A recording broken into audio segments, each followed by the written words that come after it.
નમસ્કાર, આપ જોઈ રહ્યા છો પ્રાર્થના સંદેશ ન્યૂઝ. હવે જોઈએ અગત્યના સમાચાર.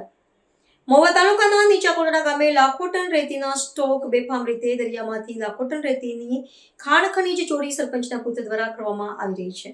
ભાવનગર જિલ્લાના મહુવા તાલુકાના નીચાકોટડા ગ્રામ પંચાયત સરપંચ પુત્ર બિપિનભાઈ જીલુભાઈ ભીલ દ્વારા ગેરકાયદેસર રીતે રેતીનો સ્ટોક કરાયો. નીચા કોટડા ગામે ગેરકાયદેસર રીતે દરિયામાંથી ખાણ ખનીજની ચોરી કરીને રેતીનો સ્ટોક કરવામાં આવી રહ્યો છે, જેમાં નીચા કોટડા ગામના સરપંચના પુત્ર હોદ્દાનો દુરુપયોગ કરી બેફામ રીતે દરિયામાંથી ગેરકાયદેસર અને કોઈપણ પરમિટ વગર રાત દિવસ રેતી કાઢી રહ્યા છે અને સરકારી અને ગ્રામ પંચાયતની જમીન પર ગેરકાયદેસર રીતે મોટા મોટા રેતીના ઢગલા કરીને બેઠા છે. ત્યારે અહીંયા એ પણ સવાલ ઊભો થઈ રહ્યો છે કે શું આ બાબતમાં મહુવા મામલતદાર સાહેબ કેમ કોઈ કાર્યવાહી કરતા નથી? ફોરેસ્ટ વિભાગ કેમ કોઈ કાર્યવાહી કરતા નથી? ખાણ ખનીજ વિભાગ ભાવનગર કે હાલ સુધી કોઈ દિવસ તપાસ કરવામાં આવી નથી. શું આ બધા અધિકારીઓને હપ્તા જઈ રહ્યા છે?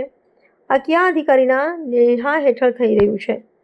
હાલ સુધી કેમ કોઈ દિવસ ખાણ ખનીજ વિભાગે દોડવા પડ્યા નથી? શું આ બધું હપ્તા સિસ્ટમથી થઈ રહ્યું છે? લાખો ટન રેતીનો સ્ટોક કરવામાં આવી રહ્યો છે, છતાં પણ કેમ અહીંયા અધિકારીઓ ધ્યાન આપતા નથી? અહીંયા સવાલ એ પણ ઊભો થઈ રહ્યો છે.